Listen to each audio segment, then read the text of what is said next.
Well, hey guys, this is DK Spencer, and today I'm going to show you how to take a First Strike FSC paintball marker and turn it into a very powerful, less lethal launcher. We're going to test it throughout the process. We're going to use 8 gram CO2 and 16 gram CO2, see what works the best. We know what's going to work the best, right? We're not going to do a PRV delete, don't even ask. And at the end of it, we're going to shoot some 18 gauge metal and see what that does. Yeah, good times. Woo! All right, let's get right into this. This is going to be a long video, but I've been wanting to do this one for a while. So this is a First Strike FSC, one of the most popular, less lethal pistols out there. Obviously, it starts its life as a paintball gun, but it's going to be a lot more than a paintball gun by the time we get finished with it. So we're going to take this baby step by step, from opening the box to turning it into a beast. All right.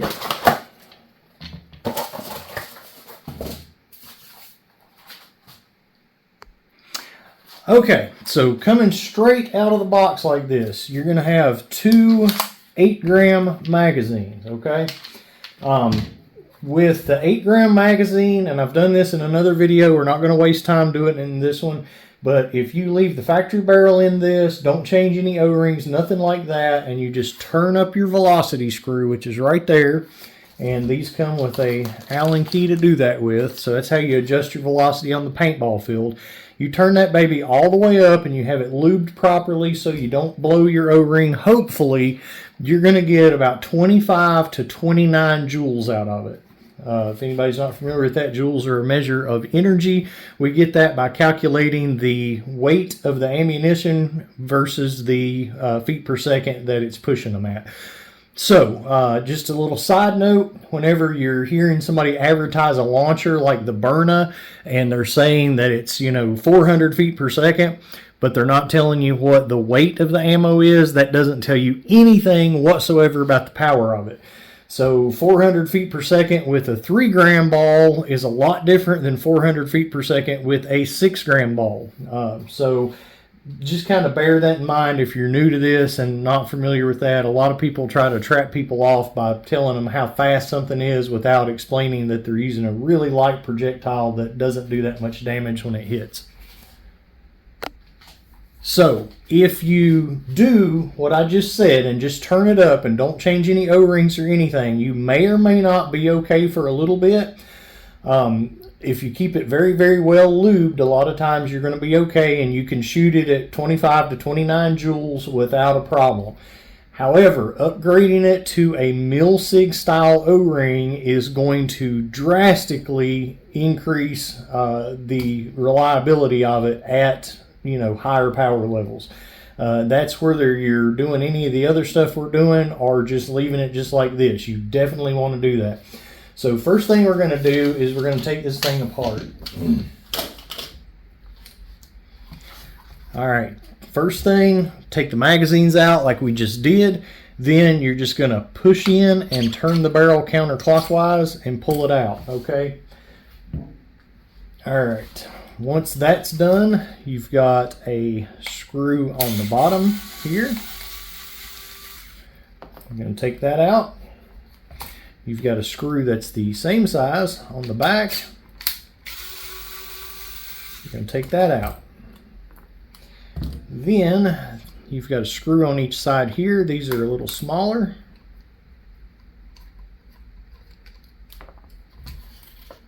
And if you don't have, a bunch of different bits and stuff, these guys actually come, well, let's see, does it come with all of them? Yeah, it comes with an Allen key that fits everything. So you can really do everything I'm doing with the toolkit that comes with the FSC.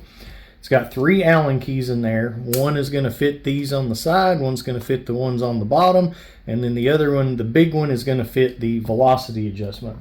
Now, we haven't adjusted the velocity on this one yet because it's way easier to do it when it's apart. Well, not way easier. On a VKS, it's way easier to do it when it's apart, but not a huge deal here. There's your bolt spring. Go ahead and get that out of the way. I should have done that when I took the barrel out, but whatever. So once all 4 of those screws are out, you just separate that like that. Set that guy aside. All right, now we're going back to the bigger size, not the big one for the velocity adjustment, but the bigger than the ones on the side there. All right, and if y'all want to know exactly what size that is, it is a, what, 3/32? That don't sound right. But it is, so 3/32. So this is taking your screw out of your regulator, so take that out. There's going to be a little O-ring on this post here. You can take that guy off with your fingernail. Honestly, you don't even need that anymore. If you lose it, don't worry about it. You're just going to pull your trigger linkage off of there, and this just separates. All right, so that's your regulator. All right. On the bottom of your regulator, you've got a solid O-ring and a open O-ring. Now, if you're converting one of these to use air out the back, you know, HPA, PCP, whatever you want to call it, you're actually going to replace that one with one that's open. But we're not going to get into all that because this is going to be a CO2 build. All right, now we're going to take the back cap off here. So this is going to be a 3/16 Allen key. All right. So you're just going to, sometimes these are a little bit tight.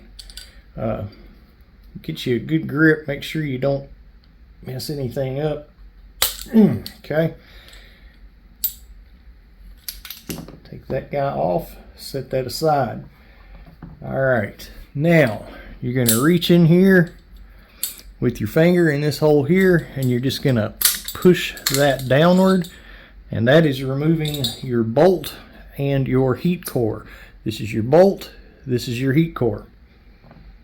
Okay. All right, this is a 7/8 wrench. You've got some grooves on the side right there. You're going to put that wrench in those grooves. You're going to use this same Allen wrench, Allen key, whatever you want to call it, and you're going to take this little back cap off here.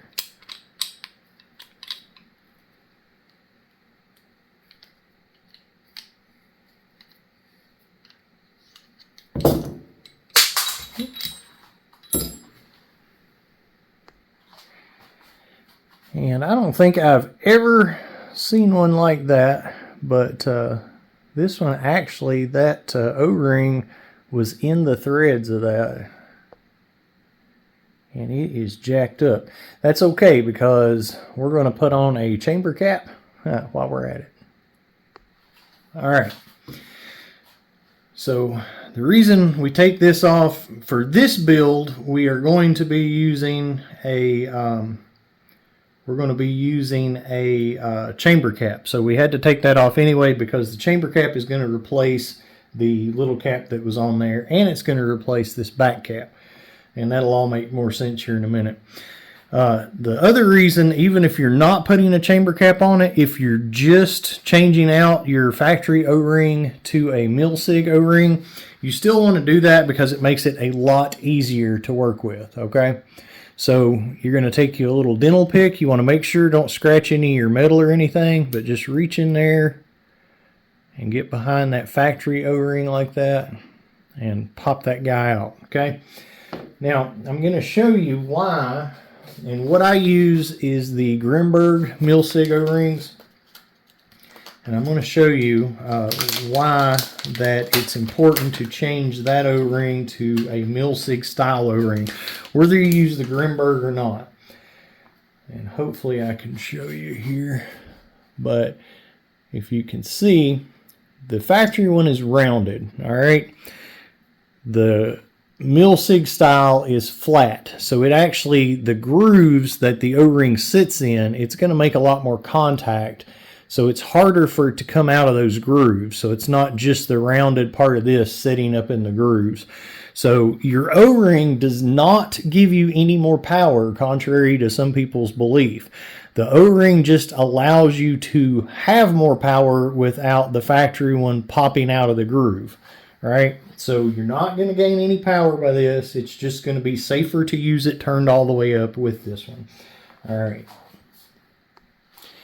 So you want to get you some Dow 33 Captain O-ring grease. You can get, this is the medium version. You can get this off of Amazon. I'm going to try to link everything. I may forget something like this, but I'm going to try to link everything. So you get this Captain O-ring grease here, Dow 33 grease. Even if you don't use the Captain O-ring grease, it's still Dow 33 medium grease. And you want to really get that O-ring good and greased up. Now, I use a Wixon tool from Wixon Shop. A few different people make these. I'm not sure if AR Tactical has them now or not, but a few different people make them. If you don't have one of these, you can use a Sharpie. You just have to kind of hold the Sharpie in place versus this. You just set it down on there. So what this does is, if I can get it to focus, it basically sits right at the bottom of where that groove is, so it doesn't let your O-ring go past that groove. It makes it a lot easier to push in. If you're using a Sharpie, you just do the exact same thing. Put the Sharpie up in there, and you're just holding the Sharpie at the end like that, so that your O-ring cannot go past, you know, the little groove there. All right, so it's a little trickier with the Sharpie, but if you're not using a Sharpie and you're not using one of these tools, it can be a pain in the butt. With the tool, it's much easier even than the Sharpie.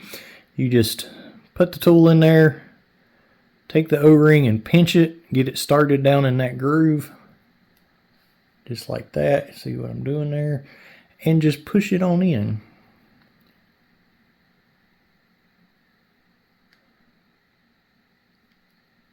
And it will kind of release itself in there.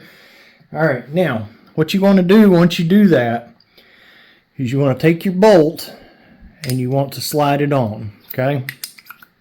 Now, there should be a little bit of resistance. But you should be able to do it easily with just 2 fingers.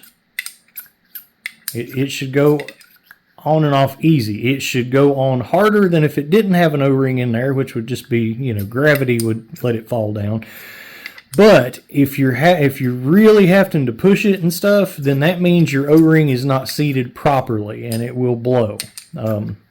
So there you go. There's all that. Now, if you're not using a chamber cap at this point, then all you're going to do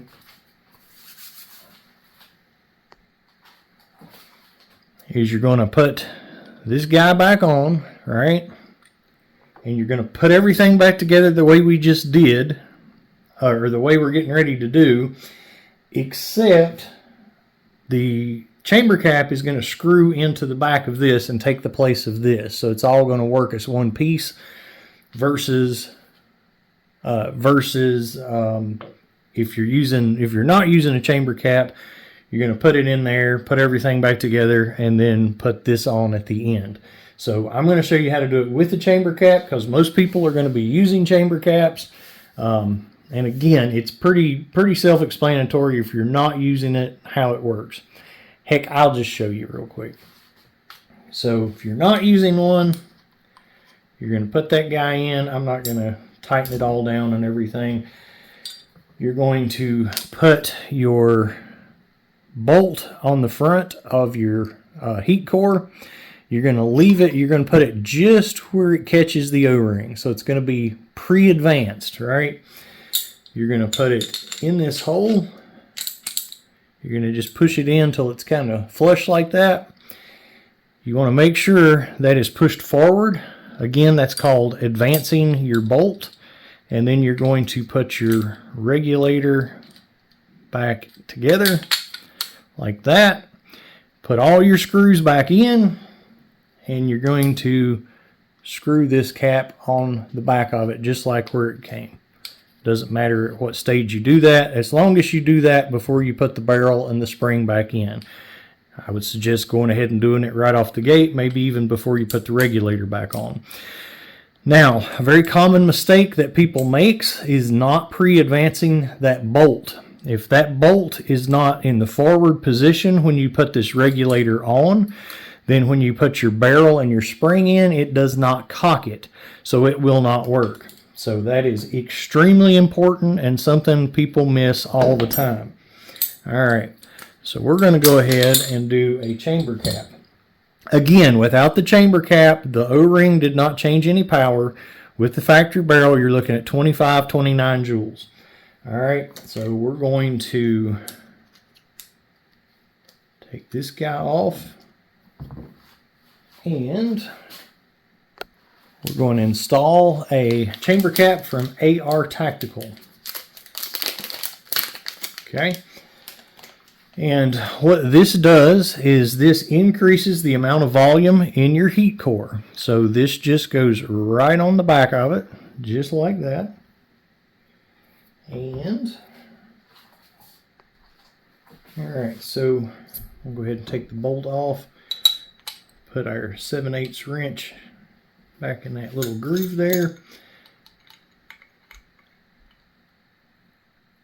That's actually an odd size, so maybe not an odd size, but not one that I have on me right now. Probably want to be a little more careful with that. I'm actually going to swap that one out for another one. I scratched that one a little bit because I'm using way too big of a wrench here.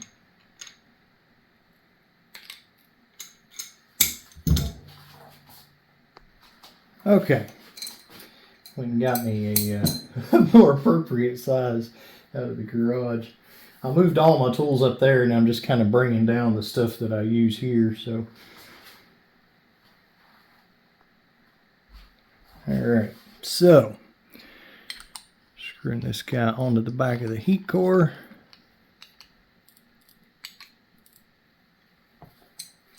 And just gonna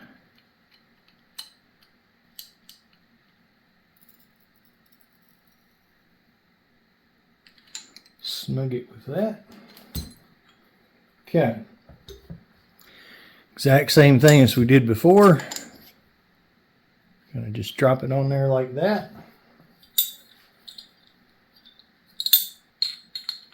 Now, the difference is when you're using the chamber cap, it has threads on the back of it. So you're gonna push it straight in, and then you're going to screw it in. So you're no longer going to use this back cap like I showed you, because it takes the place of that. Okay.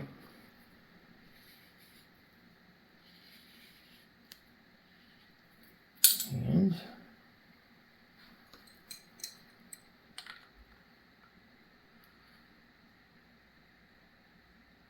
snug that guy in. Okay. And let's get this grease out of the way. So again, make sure that bolt is advanced forward. We're going to go ahead and put this on. Now there's more stuff we're going to do, but I'll show you. Actually, let's do this first. We're going to, well, I suggest you put in a longer velocity adjustment spring. We might as well go ahead and do that now. So what you're going to do with that, and the reason that's important, because sometimes the factory one is a little bit short, and then after a long time of them being compressed all the time, they will, weaken and shorten. So it's a good idea to have maybe a spare or two of those, and for the future, if you start losing power, you can just do this and swap it out. So all you do is take your velocity adjustment, just back it all the way out, and you're going to take this spring out. Okay. Now, I just checked that one, and because this is a brand new FSC that's never had the velocity turned in or anything, it's the exact same length as the other one I was going to replace it with. But now here's one out of one that's been used for a little bit, and I'll show you. So 31.6 there.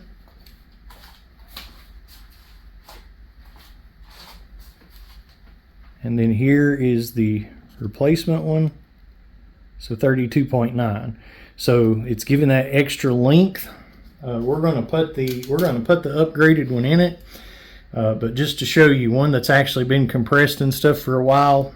You know, over time they do lose a little bit of springiness, and sometimes when you get one straight out of the box, it's a little bit shorter than it should be anyway. In this case, this one's not, but I like to check them like that, and I've definitely seen the case where they would be actually short to start with. The springs are really cheap. Even if you don't have calipers, I suggest just buying them and changing them to start with while you're at it, and getting you an extra one for later on. All right, so I put the velocity adjustment screw back in there with the new spring, and now what I'm doing is just tightening it down. People will ask how many turns till it stops. All right, and you'll feel it. So there you go, it stops right there. There you go. All right, so now that we've done that, make sure that bolt's still advanced. I know y'all are sick of hearing me say that. Make sure both your little O-rings are still where they're supposed to be. Put your regulator back on, hook your trigger back up. If you want to put this little O-ring back on, you can on that post. I usually never do, but we will for the sake of this video. Put your screw back in. It does have a little washer on it. It goes right there.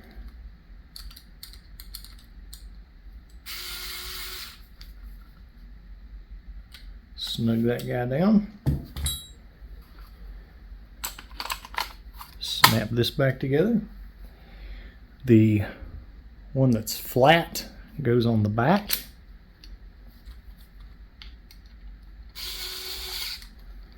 Don't snug it completely yet.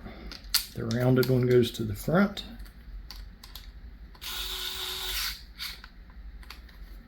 Now we'll snug both of them.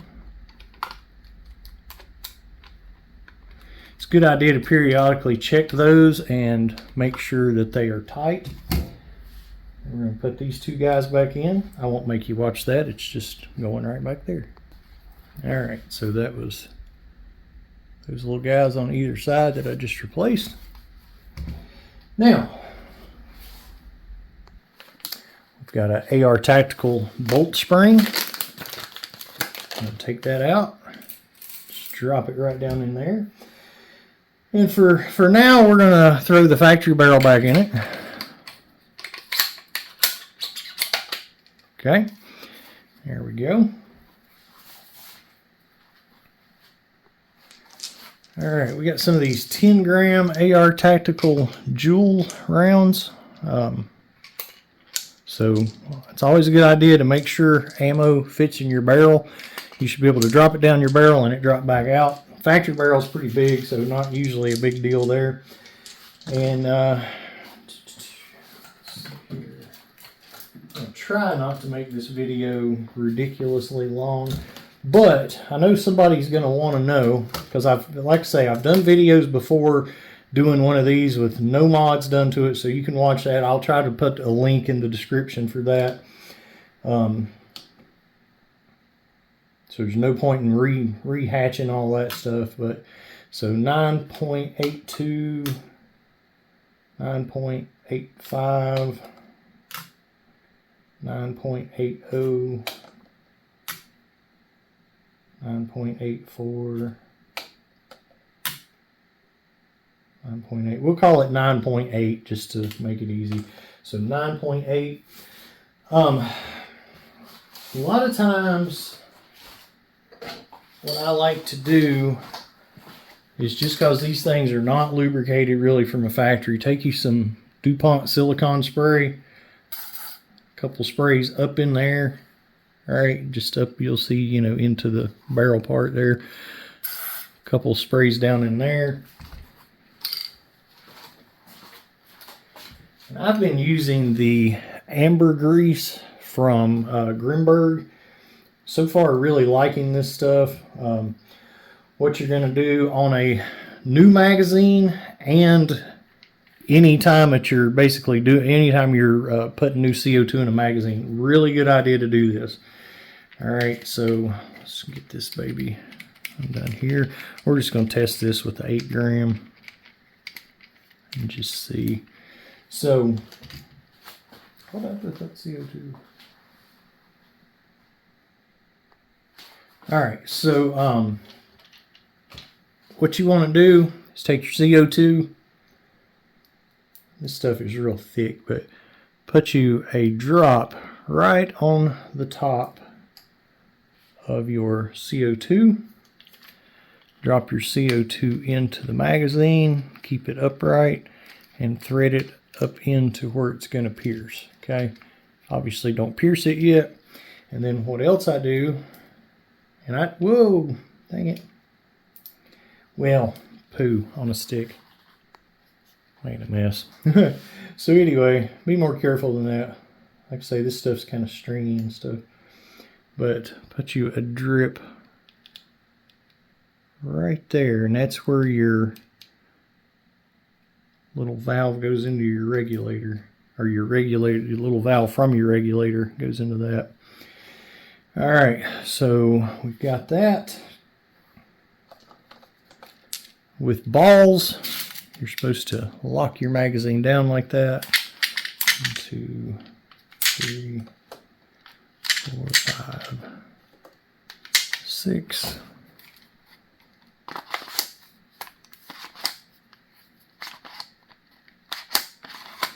What have I got going on here?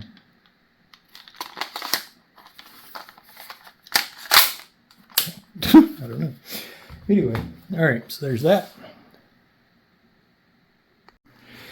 All right, so if you get at this point and there is a malfunction, like if you shoot it and it blows the O-ring the first time, don't get discouraged. Sometimes that happens because it's not well lubricated, even though we're trying to lubricate it before we shoot it, but we've turned it all the way up. It's never been shot. So this is literally the first time it's being shot, and it's turned all the way up. So you definitely have to have these things well lubricated. That's what will cause you to blow an O-ring. So anyway, all right, good pierce.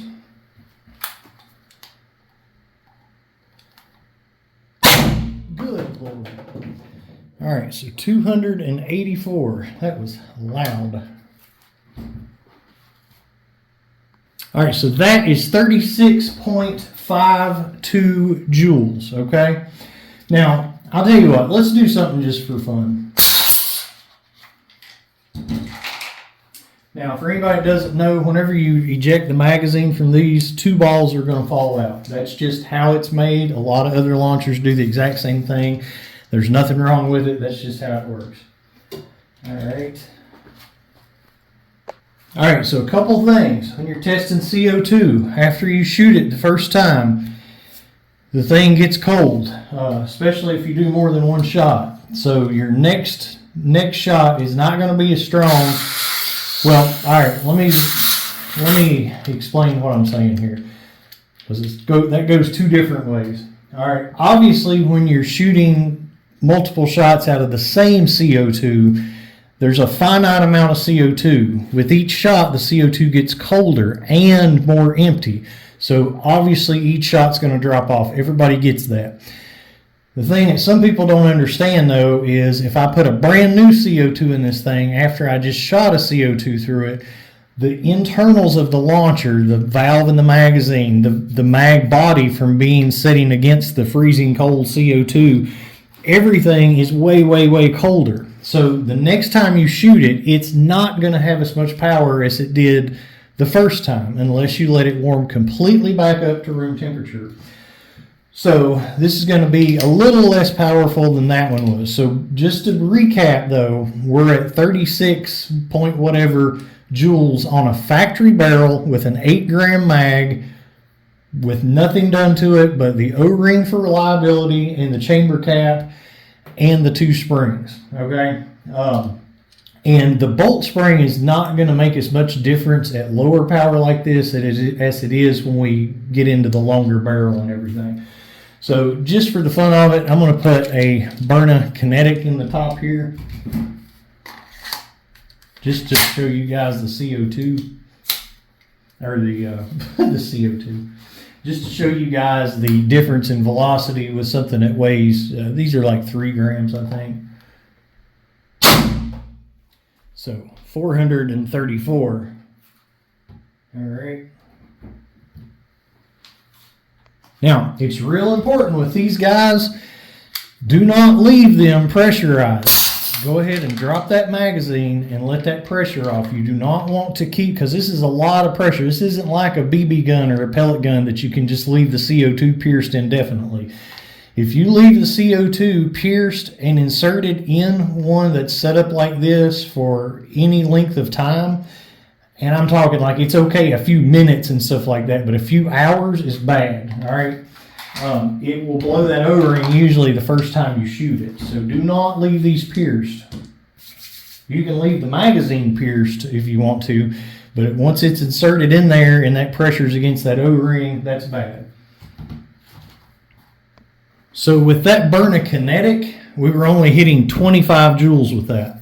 Number one, because it was a little colder from the shot that I just talked about. Number two, heavier ammo, especially in a short barrel like that, is going to get better numbers because the dwell time that it has in the barrel is greater because it's taken more to push it out. So it's pushing it out slower, so you have more time with the pressure building up behind it. I'm just kind of oversimplifying that, but anyway. So even though that was 434 feet per second, when you actually look at the energy created, it was 25 versus 36. So, yeah. All right, so now is where the rubber meets the road. So we've taken something that was 25 to 29 joules, turned it into something that's 36 joules with factory barrel. But as we all know, factory barrels suck. So for FSCs, I like the Home Defense 24 tuning barrel. I get the steel ones. They make aluminum and steel. I just like the steel. I'll put a link for all this stuff. If I miss something, let me know in the comments and I'll update it. So this is the version that has the extension with it. Now, love Home Defense 24. Not crazy about their detents. The detents I like are from Home Wrecker, Less Lethal Defense. And I will put a link. There's that. And these are the detents. Very neat. 2-stage detents. I think that's what they call them. Something like that. Anyway, I'll put a link. So we're going to get a couple of these guys out here. Now, when it comes to shooting shaped projectiles, the detents aren't near as big a deal as it is with balls. So what you're going to want to do to change these, not to say that these won't work, but they're definitely better with shaped than they are with balls. But just get you something and push them out from the inside of the barrel. I use a lot of dental picks for stuff. I don't know why, I hate the dentist, but alright. And then you're just gonna put these back in. Put them in that kind of orientation there because that's the way the ball would be catching. Okay. I was about to put that one in backwards. Alright, so that's how they should look. And we're gonna put a comp and everything on this in a little bit, but this one is going to be a bigger build, so it's going to have the big comp. So we're going to just check this first like this. So make sure the magazine's out, push in, turn counterclockwise. Put your new barrel in. Sometimes you got to turn it till you get it, find that groove. Once you find that groove, push it in, turn it till it clicks. Always look up in there and see that you see both of your detents in the orientation they're supposed to be. I don't know if you can see that or not. This will be way too bright. But yeah, there you go. All right, so you should see it that way. Now, just to keep with what we were doing, I'm going to use the same balls from AR Tactical. So the 9.8 grams, we're going to use 8 grams CO2. And I've let this thing set for a good while to make sure that it's, you know, and actually, let's practice what I preach, especially since this is a new build.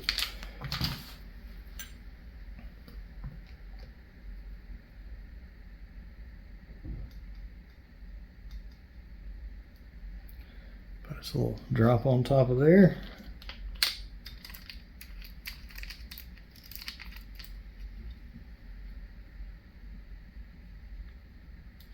And a little drop there. The drop on top of that lubricates your seal.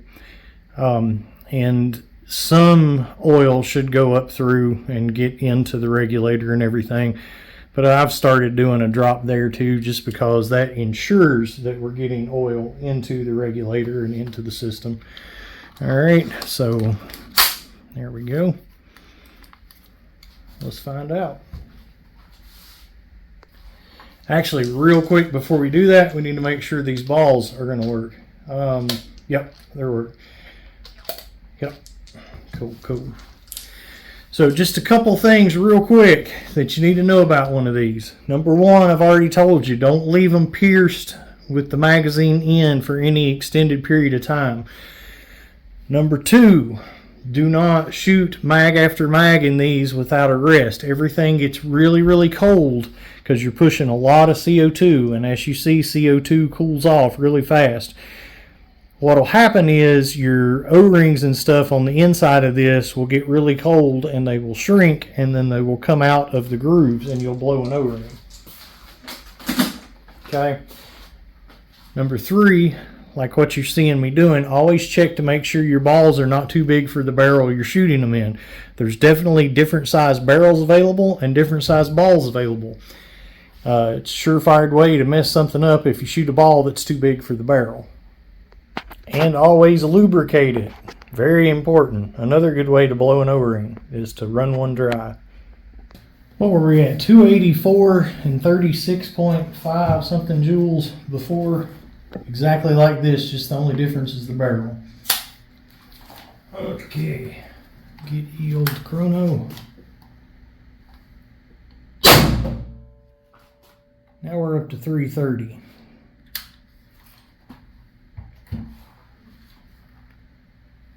So now we've jumped from 36 to 49 with just changing the barrel.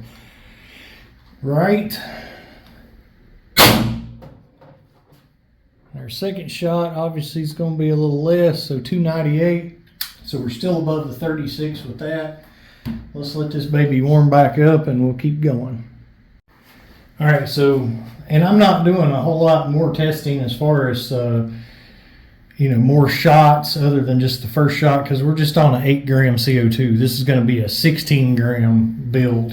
So I'm just kind of just showing you guys what you can achieve with just this stuff and not even changing the magazine right now. With the 16, you're going to get a little bit more to start with, probably, usually a little bit more, but the key is you're going to drop less power as you shoot it.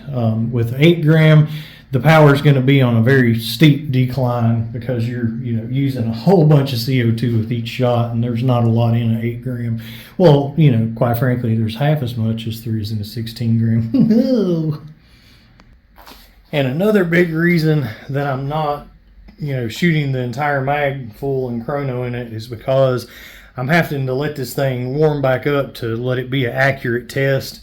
And the more I shoot it, the colder it gets, the longer I've got to let it warm back up.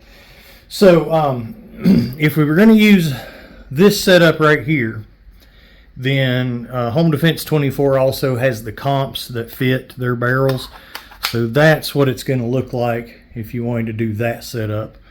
But we're going to do something bigger. So yeah, we are. So if we did this setup here, so that's putting us the same power That's a really good original X68. Now, some of the newer ones are apparently coming out with a little less than 50. They advertise like 35 to 50 in the Gen 2s, I think. But so this you're going to get with it set up like this, you're getting basically same power as the X68. Now, I love the X68s. I absolutely love the X68s, but I also love the FSCs, and I'll tell you why I like the FSC so much. Number one, these shoot shaped projectiles. Well, we make shaped projectiles. Now, you can muzzle load a shaped projectile in the X68 for the first shot, but you can't load a mag full of them like you can with this. And shaped projectiles, especially our BK Kinetics, they do so much more damage at low power than something else does at high power that it makes a big, big difference. It's like you got 20 more joules of power just by changing the ammo. Another thing I really like about the FSCs is that your magazine holds your CO2 and your ammo. So whenever you change mags, like in an X68, your mag and your CO2 is separate. So you would actually have to change the mag, which is pretty quick on an X68. It's just a stick mag like this.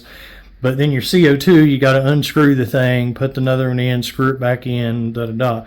With these, it's one motion to reload the CO2 and the ammo, which I really, really like. But the biggest thing is the shaped projectiles. And these things, not that the X68s haven't proven to be pretty doggone reliable, but an FSC set up correctly is one of the most reliable, less lethal things you can possibly get. And there is a ton of accessories for these things. And as you can see, they're not that hard to modify.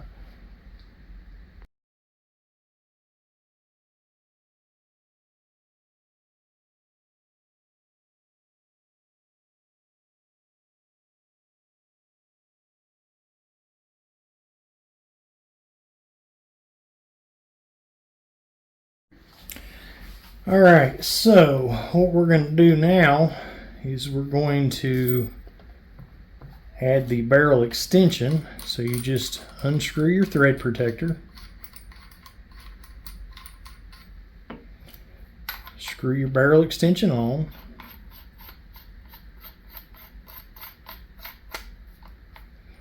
and put your thread protector back on. Okay. Then, if we're using this setup, we're going to use this other comp from Home Defense 24. And as you can see, it's a beast. Yeah.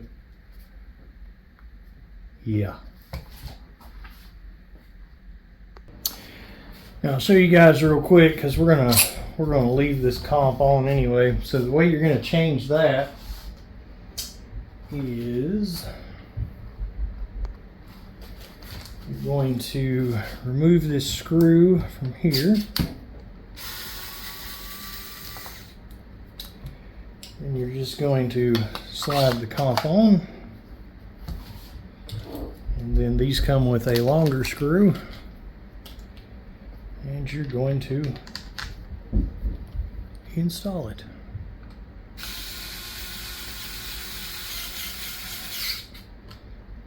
Okay.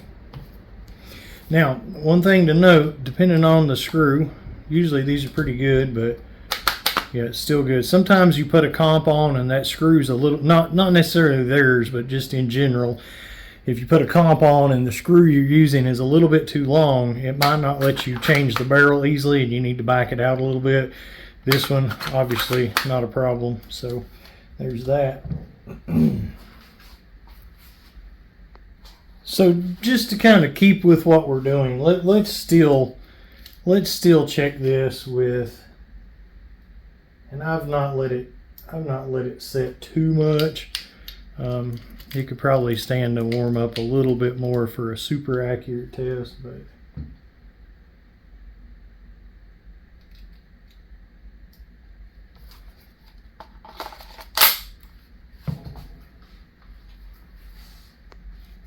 by the way, I've got a video coming out on this guy. This is the Nightcore NPL 35. I can't release the video yet till the product is released, but I got it. I got to pre-test it. Y'all have no idea, like no idea. So hopefully that will be dropping toward the end of the month.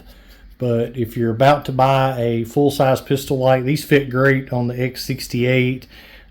These would fit good on that as well. We're going to put a turbo on that though because the rail is so long. But yeah, I'm telling you, this thing is redonkulous bright. All right, so we're doing the same balls, still 8-gram mag, 1 barrel extension, and just for science, you know.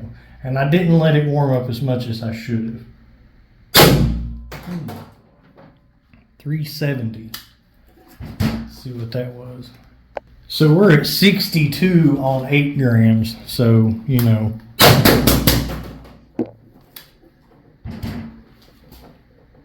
Good times. All right, so let's go ahead now, because this is, you know, this is kind of how that this one's going to be used. Then also the extension. So this one is a lot like Monster, but basically exactly like Monster. We're going to call this one Beast. So let's see how it does with the shortest setup that's going to be used on it with the 16 gram. Okay.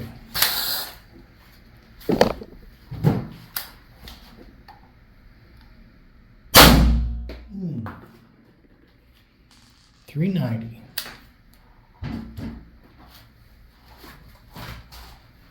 Oh, I guess I could pause this while I look. So that is 68.88 on 16 gram. Now Monster was 66 on 16 gram with just this setup. So this is actually stronger than Monster. Yeah, good times. Just keep getting better. Let's see here. Where'd my chrono go? Seriously? Did I take it in here? Here we go. Alright, let's see here. 368. So that was 61.58. And actually that last one was 69.19, I think. I had it set at 9.8, and actually those were 9.84. And I hadn't adjusted that. So, not that it's a big difference, 68.88 or 69.1 something, but whatever. 69 sounds better, right? That's what I thought.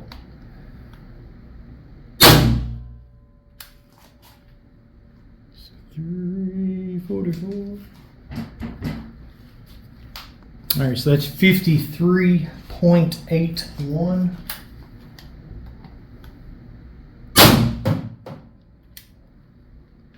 $328. 48.92.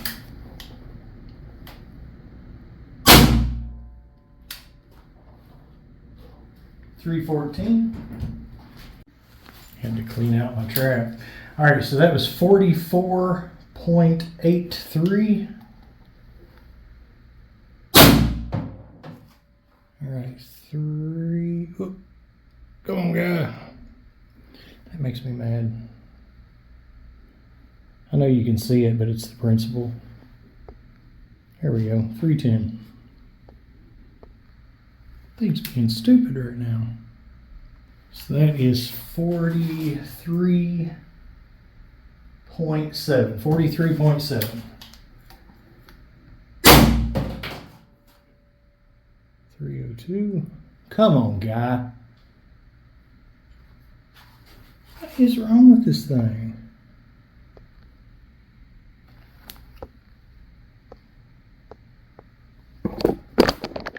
Weird.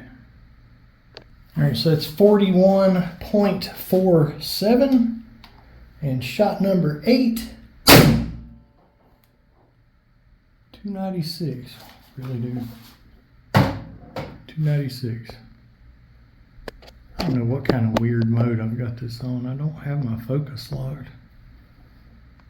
So the 8th shot, yes, the 8th shot is 39.84. So good times. That's pretty sweet. All right. Well, I guess we'll find out what this thing does with the second extension on it. I'm guessing it's going to be pretty doggone wicked since since it did better than Monster with one extension. So yeah, let's find out. I'll let it cool or warm back up. All right, so this one is going to have the turbo, Olight turbo on the bottom of it because it's so far back from the rail. That tight beam keeps it from, you can see the beam's not occluded by this at all. So it does have a strobe. Good times. All right, so this is the normal how you're going to use it because 66 joules is, well, or 69 joules is a plenty. I was thinking a Monster. So 69 joules is redonkulous. That's all you need for home defense. But it wouldn't be a beast if we didn't at least see what it is with 2 extensions.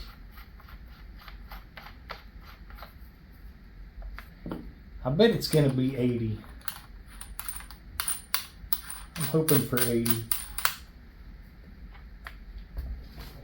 That'll be a stout CO2 powered FSC if it is 80 and be able to actually finish, 8 shots. That's pretty cool. So let's find out. All right, let's see what we got here. Holy Hannah. That's 82.51, son. 384. 67.05. 348. 55.06. 324. 47.73.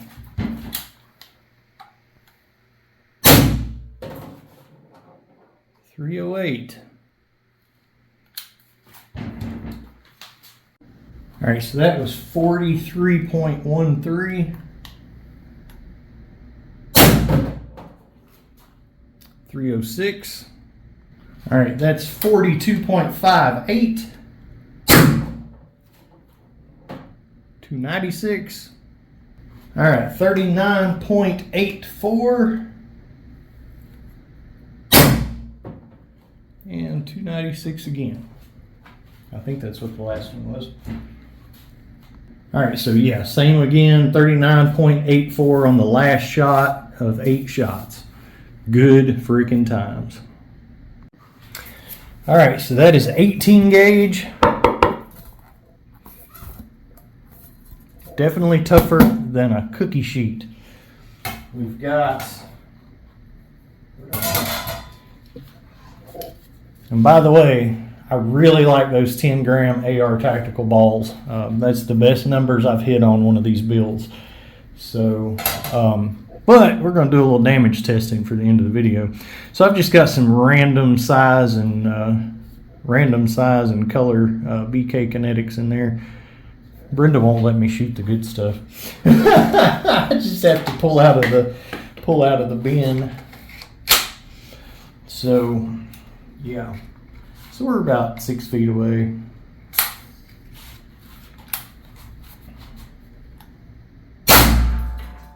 Ho-ho! Yes, sir! Yes, sir! Yes, sir! There, we finally had one that didn't penetrate. That one cracked it. Alright, yeah. Oh, that's great. I needed that. So obviously it cycles shape projectiles well. So that's what, 1, 2, 3, 4, 5, 6, 7. Was that not 8? Oh, I didn't shoot the last one. Dang on it. Anyway, there's one more. I miscounted. I got too excited. Let's look at it.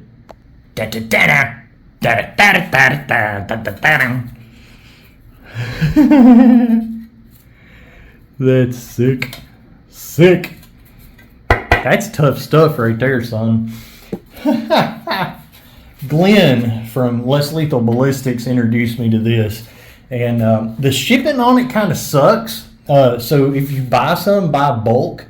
But I do like this a lot better than the cookie sheets because, and he made a good point. I was like, well, they're about the same price. By the time you pay shipping and everything, they're about the same price. But you don't have to double these.